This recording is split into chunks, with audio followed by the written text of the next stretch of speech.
Welcome back to another episode of Titans of Foodservice. I'm your host, Nick Portillo, and today we're spicing things up a little bit. That's right. After what's been nearly a year, we've almost hit the 1 year mark, 52 episodes. I think we're just a few under that. We're going to spice it up. We're going to change up the format a little bit. And you know what? I'm excited about it. So those listening along, you're going to see some of the differences.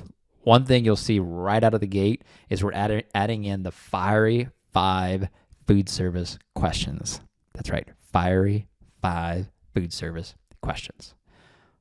Okay, now let me go ahead and introduce my guest. Today I welcome Liz Seelye. She's the secret sauce behind some of your favorite restaurant chains and food brands. Liz is the founder and brand wayfinder. I love that title, by the way, brand wayfinder of Starry Eyed. What is Starry Eyed? Well, Starry Eyed is a global insights, strategy, design, and activation consultancy that's redefining the landscape of the food service industry. Liz's journey has been nothing short of extraordinary as she and her team collaborate with food brands, both massive ones and local, to help them not just define what they sell, but what they stand for as well. Pretty cool, right? Okay. Let's talk about some of the brands she's worked with. She's helped brands like, are you ready? These are some big brands. Starbucks, Panera, Chick-fil-A, Cinnabon, as well as hometown Colorado heroes, where she lives, like Big Red F, Poncho and Lefties, Legacy Pie Company, and Eat Denver. Today, we're going to get the dish on how she's been cooking up insights, strategy, design, and all things activation for food service brands. So without further ado, let's go ahead and welcome Liz. Liz, welcome to the Titans of Foodservice podcast. I appreciate you taking time out of your day to come on and meet with me and share your story a little bit.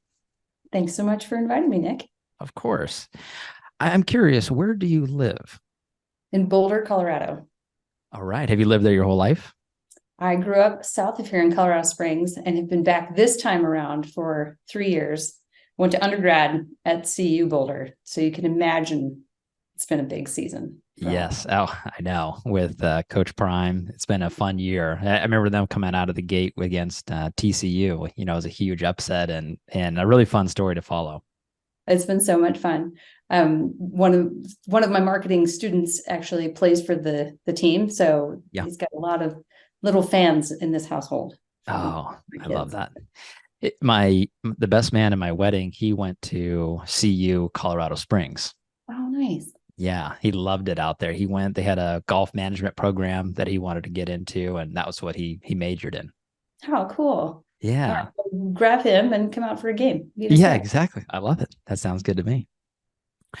Well, I wanted to start off with a Fiery 5 food service questions.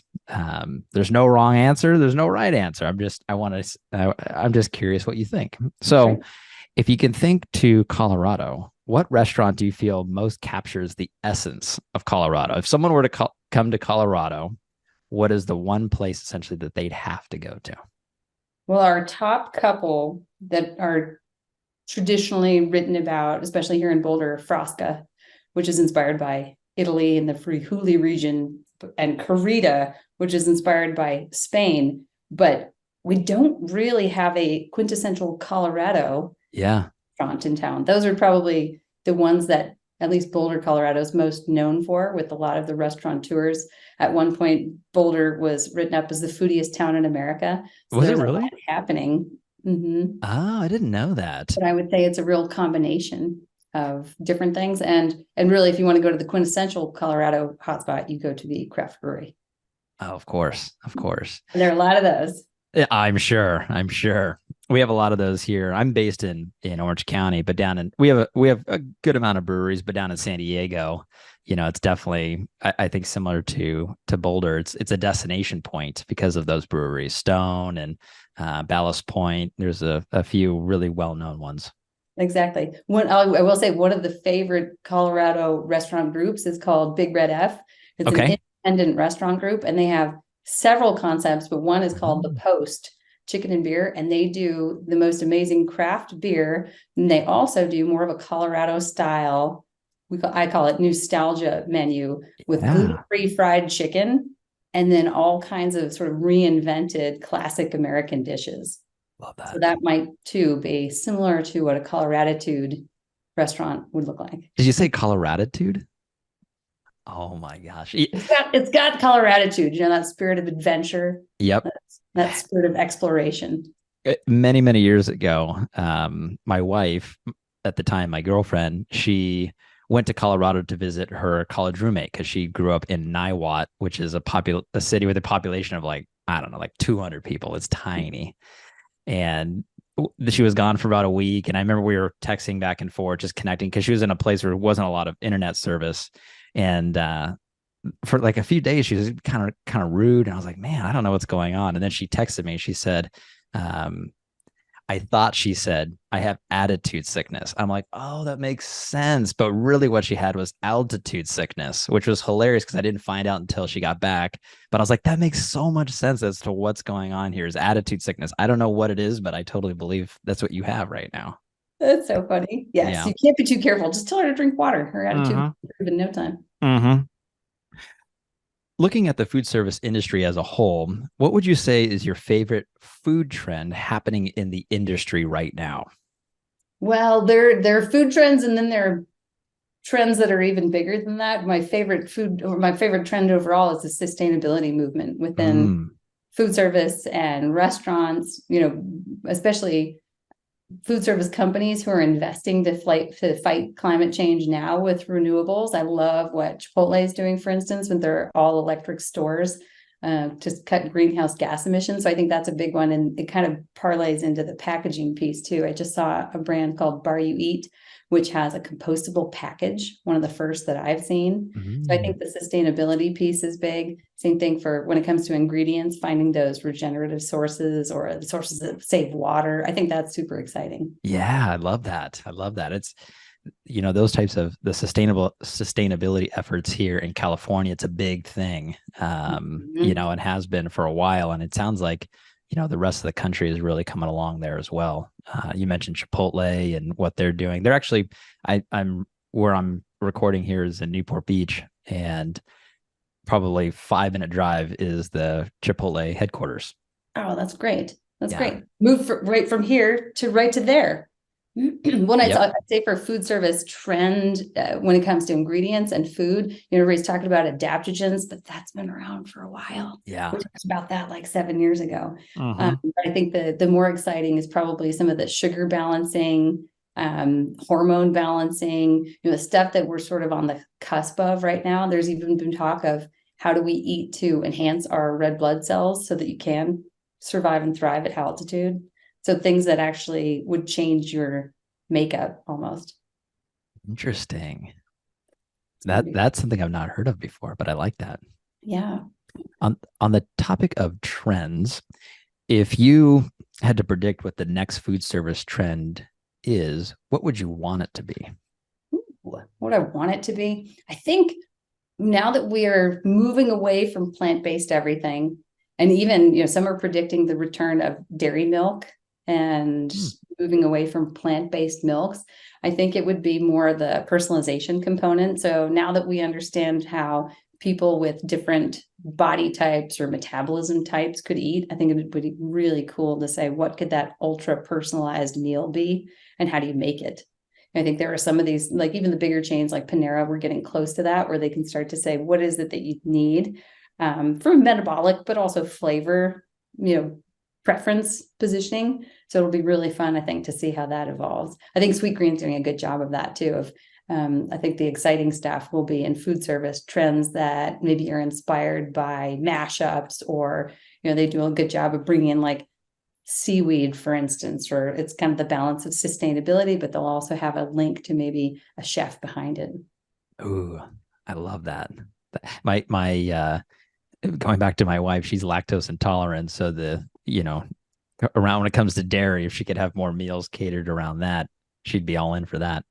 That'd be nice. Yeah. And Yeah. I think too, experiential dining for a little while, during COVID, there were all kinds of creative ways to recreate the restaurant experience at home. We've maybe gone away from that a little bit, but I think all of the packaging innovation that's happened, all of the restaurant design element where you're sort of immersed in what the brand's about, that's what I would wish for. Mm. What about in the past decade? Is there an innovative restaurant concept or chain that has most stood out to you?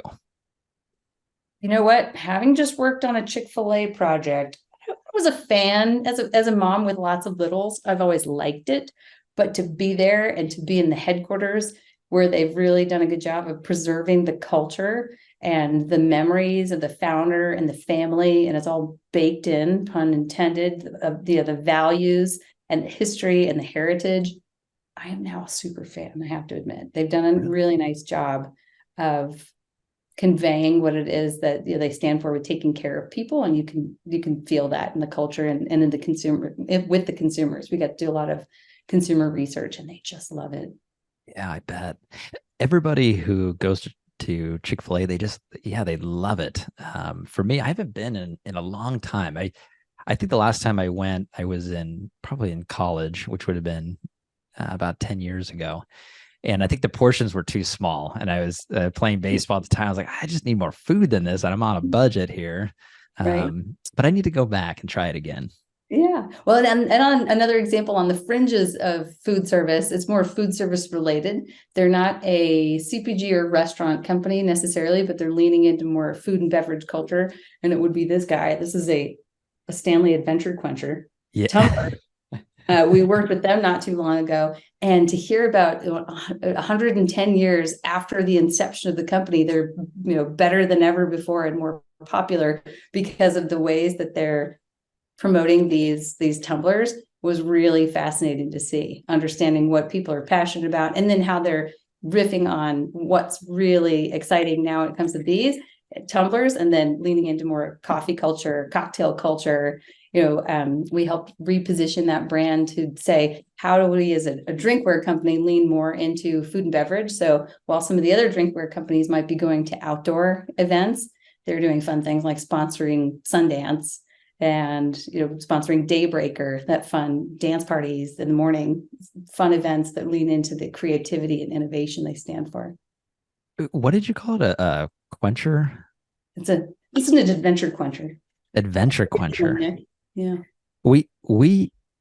So I have those at the house. We love them because you can store a lot of whatever beverage is in there and it fits in a cup holder. There's so many large cups out there where you have maybe a smoothie or whatever, and it doesn't fit in the cup holder, but those fit because of how it narrows in at the bottom. Exactly.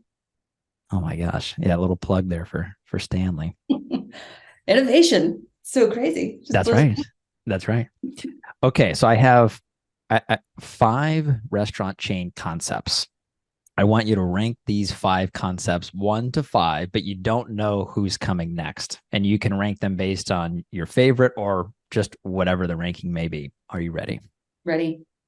So the first one is Chipotle. How would you rank that 1 through 5?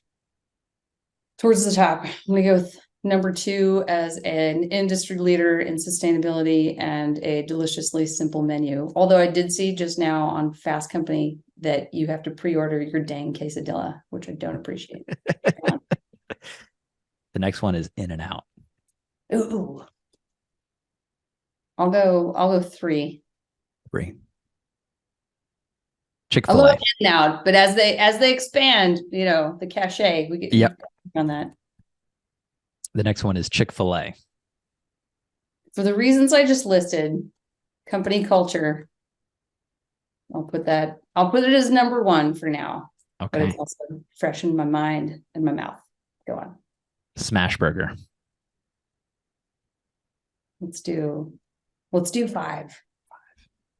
And then the last one is Quiznos. All right.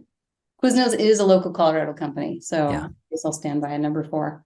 And Smash Burger, I love them. I feel like there are a lot of burger chains in that fast casual burger boom we had, and there was a day of reckoning. Now we have to figure out who's who all over. Yeah. Yeah. I saw that Quiznos, Colorado based. I think maybe Smash Burgers. Are they Colorado based? I don't think so. Yeah, I don't Tell know. me tell me how you would rank them. I would go, I'd have to probably go In and Out number one, being Mhm. it from California, and I have to Rightfully put them, so. I get yep. it. I would go number two would be Chipotle for me because I eat there way too much. And they're right down the street from me, their headquarters. Yep.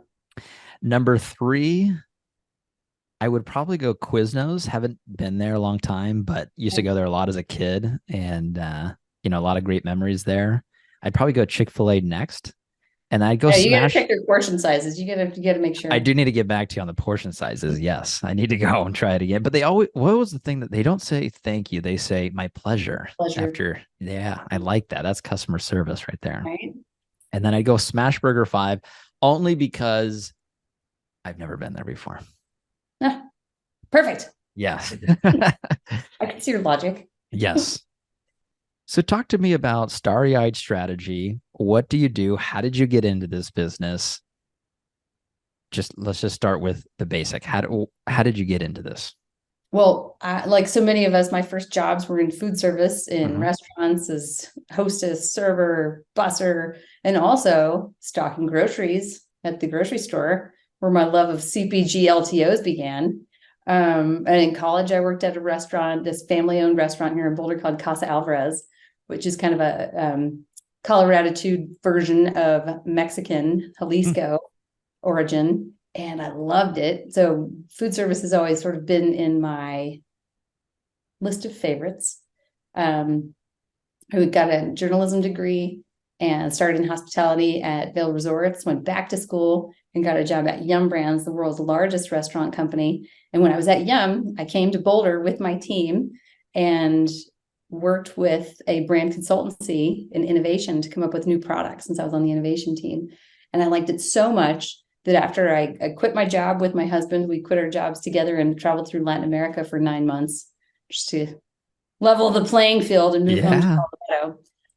That I went to work for that brand consultancy. Thought I'd stay for a couple years, go back to restaurants. Instead, I stayed for 12 and loved it and worked it with big brands and small brands, Starbucks and Cinnabon, Sbarro, Panera, and then some small ones, but not as many as I would have liked. And I think that's where the real excitement lies, is helping up and coming brands or entrepreneurs. So about 2 years ago, I left and started my own brand consultancy called Starry Eyed. And we call it Starry Eyed because that means to be inventive and visionary and sort of picture the future, envision the future and find your place in it. And for the last 2 years, we've worked on big brands like Chick-fil-A and Stanley, but also some small brands. So a lot of independent restaurants, 100-year-old pie company down the street that's now run by the fourth generation family. Just a lot of different up and coming brands, I'll call them, that are very exciting. So helping them to understand what their brand purpose is and what that means for the experience so that they can create connections with their guests. Love that. I saw on LinkedIn you're not just the founder, but you're also the brand wayfinder. That's Which what we call it, Nick, because it is really, wayfinding, sort of like a Moana theme happening yeah, oh, I to love help Moana. brands find their North Star. It's really connecting the consumer insights that you see, the trends that we're talking about, and the ways the world is going with what's happening in the real world and what consumers can connect with, and just creating, especially those shared values between your guest and your brand, and figuring out what they share, and then how you can convey that to them so that they know that you are the best option for them. For those out there who are listening, maybe they're in charge of a brand. What Mhm. are some of the deliverables that you offer when someone works with you? That's a great question. So a lot of times, when, especially if a food service company or a restaurant wants to think about connecting with consumers, they jump ahead to more of the logo and what it looks like. But we say we can't design a logo if we don't know what the brand's about. So it always, always, always, when you're finding a brand's North Star, especially in the food service space where it's so experiential, in hospitality, it's always about the consumer insight. What does the guest care about? What is the guest looking for? What are their lives like?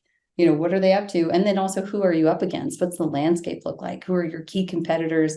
Who are more of the aspirational or inspirational competitors that you might look to, and what are the, industry antes versus the drivers? What do you have to do? And a lot of times it's super helpful for menu. What are the menu items that you have to have versus what are the drivers? What are the signature standouts that you can have that nobody else would, that are super newsworthy, so that you can be memorable? So it always starts with the consumer insights. It also starts with the food service brand's aspirations. What do you want to become? And the team too, so that we can create that culture around it.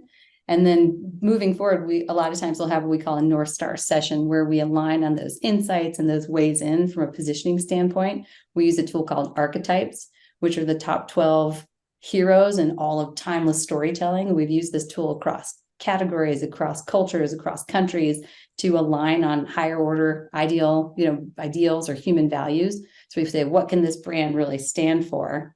And coming out of that, it's all about that North Star framework of what is the positioning, what's our purpose, what's our guest promise, and what does that mean for the experience? Then a lot of times the consultancies or, the management consultancy of the world will just leave it at that and be like, well, there you go. That's what it is. But instead, we really think through the experience and the guest touch points. So what does this mean for product and either the products with menu items that you sell? What does it mean for people and the service style? What do they wear? What do they say? Like the my pleasure situation. What are the ways of working? What does it mean for the place, either the packaging or your restaurant design? What does it mean for promotions? And not deals and discounts, but more new news and partnerships and the causes you get behind. So envisioning that whole brand experience. And a lot of times we will finish the positioning and then we'll move into, now what does this mean for brand identity and the logo and the website design, the packaging, menu strategy, things like that. So it's really thinking holistically about it. And we like to say, stay starry-eyed, because you're envisioning, like we said, what is the future and what's your place in it, so that you can be helpful to the preferred option for guests. Yeah, that's incredible. I mean, you're solving a lot of problems for these brands that maybe a lot of blind spots they don't even realize that they have. Is there anything that you see maybe more common than other things where a lot of these brands fall short, or where they don't, or maybe just even a blind spot that a lot of them have? A lot of times what we see, especially when a brand gets to a certain size, is deviating from their brand purpose or not knowing exactly what their menu style and, culinary perspective is. They will maybe follow the trends. The chicken sandwich wars were big and still are. And a lot of brands maybe didn't have any business getting into fried chicken, but they felt like they needed to compete. We did a project for Cinnabon once to help them with their brand architecture of how to expand, because they were in a lot of different places. And it's all about coming back to, what does the brand stand for? And you can do anything, but it's just a matter of how. So, figuring out how you would move into some of those more competitive spaces in a way that makes sense for your brand. I like that. What, I don't know if you have done any research on this, but one brand that comes to mind where they did a refresh a while ago was Wendy's. Yeah. And, their social media presence, especially on Twitter, it's kind of very satirical. It's very funny. It's, it puts their brand in a different light than I think what it was prior. Mm-hmm. You know what, Nick? I think I was there when that all went down. We did a lot of work for Wendy's at the brand consultancy I mentioned before, the StarryEyed days. And one of our projects was positioning breakfast. And with breakfast, we positioned coffee. And we came up with an idea. And, the breakfast QSR space is so crazy, and it's so competitive, and it's so habitual to change consumer behavior. And when we were outlining this, we were looking for something that could be different within the coffee space. And we were interviewing like the roasters and the suppliers and all these people, talk about the whole 360 of food service. What can be different about Wendy's coffee? And one guy said, well, we roasted like higher heat, a little bit higher heat. And we're like, the flavor. So we came up with an idea called Redhead Roasters, and the flavor was sealed into each bean, like coffee with character. And that sparked this idea of not continuing down, because Dave Thomas is wonderful, but they were talking about passing it on to his daughter, Wendy, who at this point was an adult and in the ads. I don't know how well they did, but the idea of Redhead Roasters with a fun and feisty redhead, and we created a campaign around it and celebrated what makes you different, what makes you with character to support this coffee. it ended up changing the way that they thought of their brand at a master brand level. So their AOR, their agency of record, I think actually switched it over. And that's when they found their younger redhead who wasn't the real Wendy, but actually had that same personality. Fascinating. And I love what they did. I love how Yeah. they did that, and just how it's changed the trajectory of the brand. So they're still in breakfast. They don't have that branded redhead roasters, but it did, I think, have a positive impact on everything else they do. Yeah, By for the way, have sure. you had a pumpkin spice frosty this season, Nick? I have not. I have not had a pumpkin. What is it? Pumpkin spice frosty? Pumpkin spice frosty. We I've said not that too had at one. the time. We're like, could we do flavors? Like, nah, let's just stick to chocolate, because it was really all about Dave Thomas classics. But now they're starting to strategically dip their toe into flavored LTOs, which I love. They did a Yes. vanilla strawberry. Now treat yourself to a pumpkin spice. Uh-huh. Yeah, my wife and I every year around this time love our pumpkin drinks. A lot of times we'll go to Starbucks because it's right down the street, and Sure. I think they have one on every corner in America, probably. And we get our pumpkin lattes and whatnot. I think they're probably full of sugar and probably not good for you, but we're like, we don't care. We love them. No, I'm now to the point where I'm doing a pumpkin spice contest Mm-hmm. here in Boulder. I'll save my change, save my points, and now I have to try them all and see which is the best. So next time we talk, we'll do 1 through 5 best pumpkin spice in Orange County and Boulder. I'm already in. I'm already in for that. I appreciate that you're ranking them. It's like the guy. Have you ever seen Dave Portnoy? He goes around Of New course. York City and ranks all the pizza places and Now, whatnot. instead of 1 bite, everyone knows rules. I'll say 1 sip, 1 sip. Everybody knows rules. You know the rules. Are you helping restaurants when it comes to seasonal menus as well? Yeah, Yeah, sometimes looking we at. do. We're partnering right now. Well, a couple of things that are fun. We're trying to figure out how to create more alliances with our local nonprofits, including an independent restaurant coalition and a CPG nonprofit, so that we can better support their members. And one of the projects we're doing with the nonprofit for the independent restaurants is a Kenyan barbecue concept, and figuring out what percentage of the menu should be the same all year round, so people have that to depend on, and what should change out and how often. So yeah, that's a big piece of what we do. We do that a lot of times. QSR got wild where they had so many menus, and now we're starting to see everybody scale back a bit because it's just too hard for ops to manage. At the same time, consumers may not get it in time, so there's a little disappointment. So yes, what are the seasonal LTOs? What's the right cadence and frequency, and what should those be, so that, like I said, they can be newsworthy? Okay, I've got a funny question. So I'm in food service sales. So I'm a food service broker and sell into restaurants and casinos, anywhere they serve food, any food away from home. We're calling on it if it's in California, Nevada, or Hawaii. Those are our states. When it comes to the larger operations, and I'm not saying like Chipotle or Chick-fil-A, like the huge ones, but like a regional chain, when would be a realistic time to start thinking about seasonal LTOs with them? Let's say I want to do something, a pumpkin flavored something. What point in the year do they start looking at something like that? It's never too early. A lot of brands right now, we're helping them to envision 18 months out. I worked at Yum Brands at KFC. We had the flexibility sometimes to change the menu, like, or the window 6 months out or so. But I would say, depending on what you're trying to source, especially for you guys, 6 to 12 plus months out, with all of our supply chain issues that have been wild, I would say the sooner you can plan that, the better. And the fun thing too that we are pondering a lot of times with restaurant brands or food service brands is, what are they going to need? What can you promote? What can you match with the seasonality, but also with their brand, so that they can have, everybody needs their own pumpkin spice latte that everybody can look forward to. That's a good point. Yeah, you have to think about that stuff way in advance. When Mm-hmm. you're working with these brands, and this is for people listening along, who do you typically work with? What is the title of the decision makers that you're working with? That's a great question. Most of the time, it's the CMO or the VP of marketing, the Okay. people who are head of marketing, though, as we've talked about, what we do does not only apply to marketing. It's really the 360 view of how food service business is run, because when we think about things like promotions and the menu features, or those windows that you would talk about as new news, you really have to consider back of house realities, supply chain, ingredients, all the things that would go into creating those dishes and drinks. So a lot of it looks across. Sometimes our clients are the head of product or R&D or culinary. So it just depends on which group we're working with, but typically it's also a cross-functional collaboration.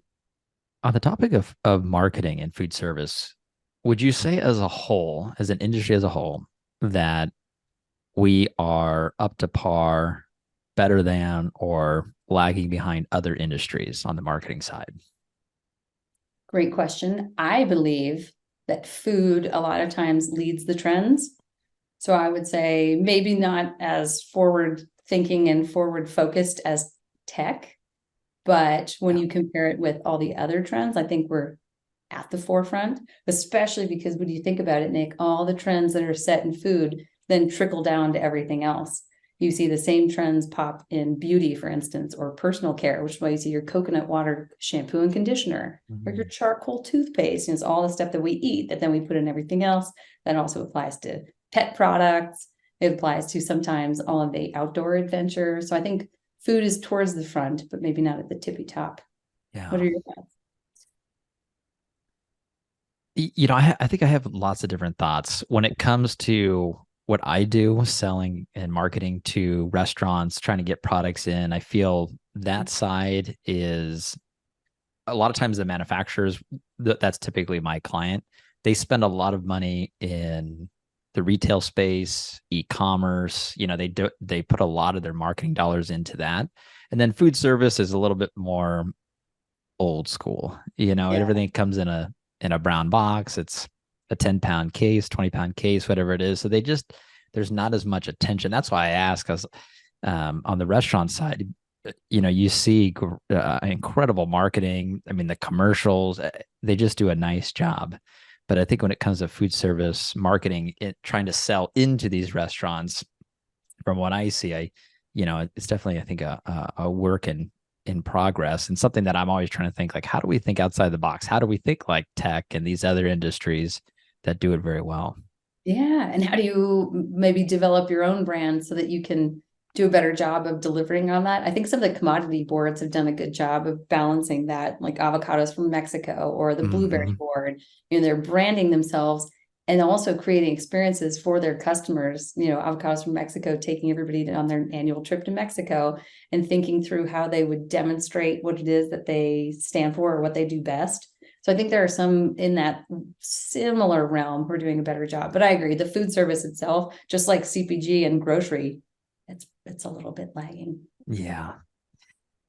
What's it like now being an entrepreneur, being a business owner? It's been wild, Nick. Just a wild ride that I sort of wish I'd done sooner. What? Why? I feel like I thought that I needed to master a lot of things before I would strike out on my own.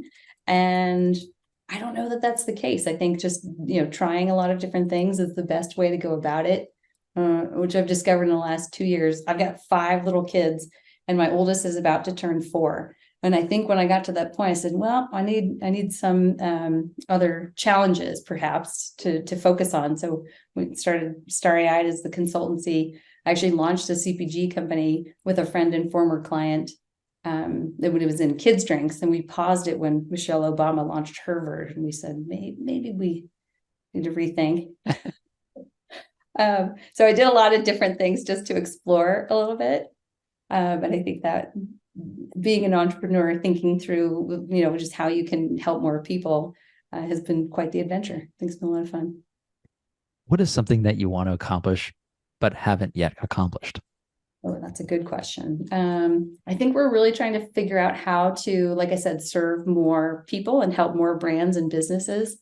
Some of those collaborations I mentioned with the nonprofits are a couple of ways. We're thinking about how to have a lot of mompreneurs, I'll call them, like mom entrepreneurs who say, I'd like to start a brand and business. And I'm pondering how to create more of a Starry Eyed Academy with more of these courses so that we can, teach what we do to more entrepreneurs and help them get going. So that's something I'd like to do. I think too, we're also pondering, inspired by some of these projects like Stanley that are kind of on the cusp. Like 70% of what we do is in food, whether it's food service or restaurant hospitality. But I'm intrigued by leveraging all of that and moving into more of the outdoor industry too, which is where we spend most of our time in Colorado. That's very true. That's very true. I like that. A couple of things to think about. Yeah, totally. If you look back on your career up until this point, do you have any stories of something that was challenging that you overcame, or something that was funny that you'll never forget? Just any story that comes to mind that was very memorable to you.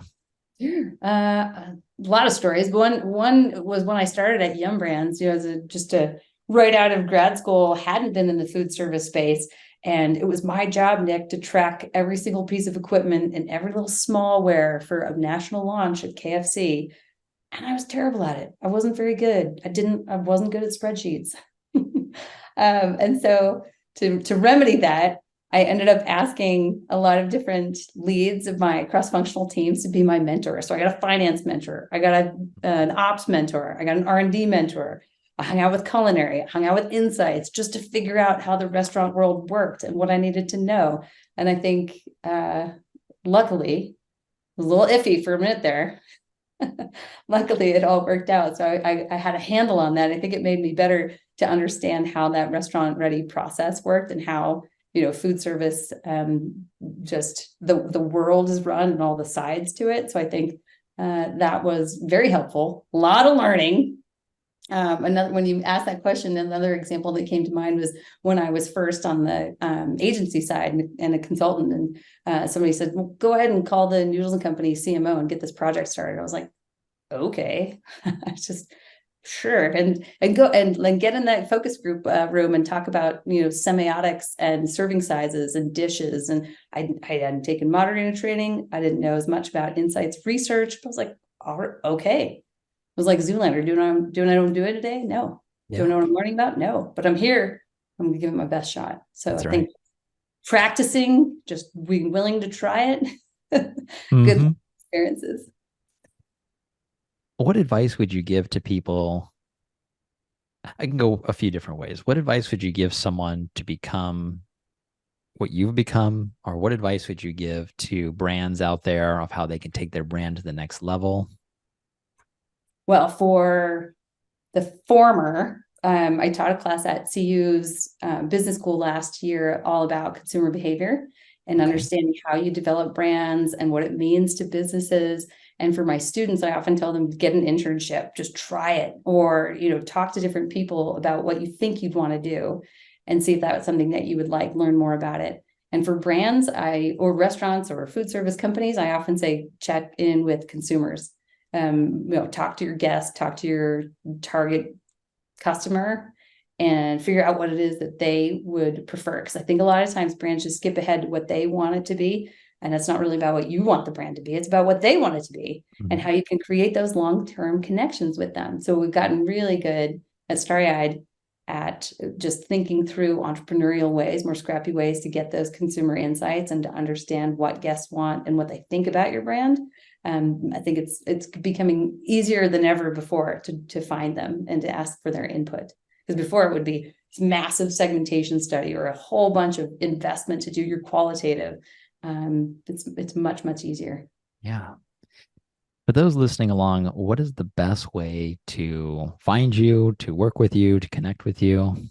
Sure. You can find me on LinkedIn, Liz Seelye, or StarryEyedStrategy.com.